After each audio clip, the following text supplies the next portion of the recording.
Chris the Brain is a megalomaniacal narcissist bent on world domination. In other words, he is an entrepreneur.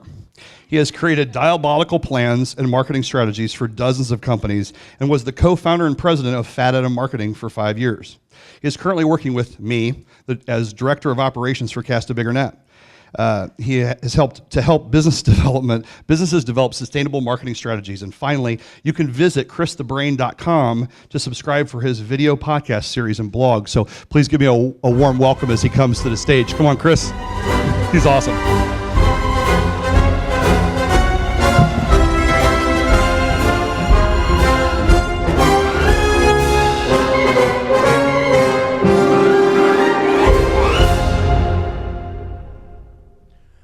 Greetings.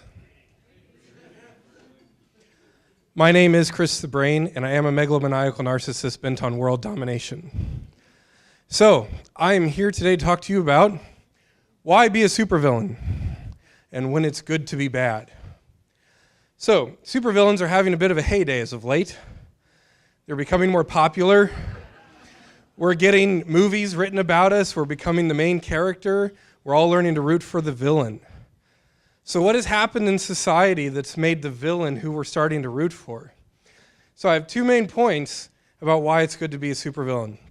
First point, Superman is a tool. In the golden age of comics, Superman was invented as a construct to justify the status quo. He didn't just look like we looked, he looked like the way we wanted to look. And of course, those who look different or abnormal were the villains.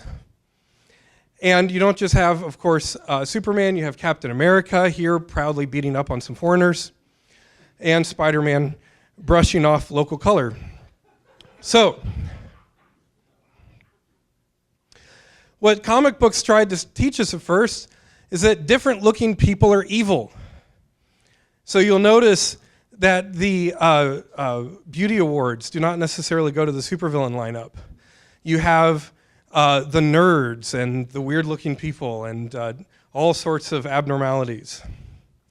Our original concepts of good and evil is good looks like the majority. It's handsome. It's physically strong. It has no self-doubt. It's very assured. It preserves the status quo. It's basically our high school quarterback.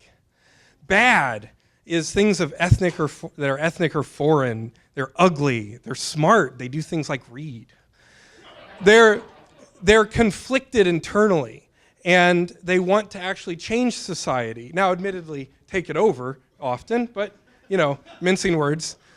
And, this is more modeled after the debate team leader.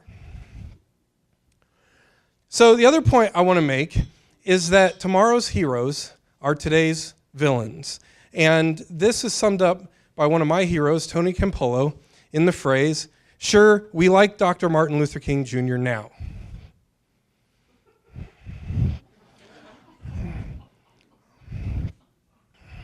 So everyone who has sought to change the world for the better is at one point in time demonized. Abraham Lincoln was considered the Antichrist. All the people on here went under massive amounts of criticism and persecution. And this basically is because there's nothing society hates more than change.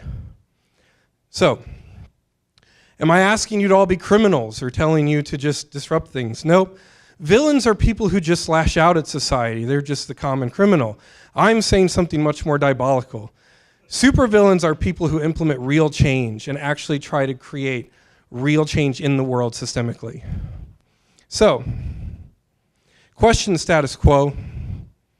Embrace resistance, use your brain, and change the world. Or take it over, whichever one. Thank you very much.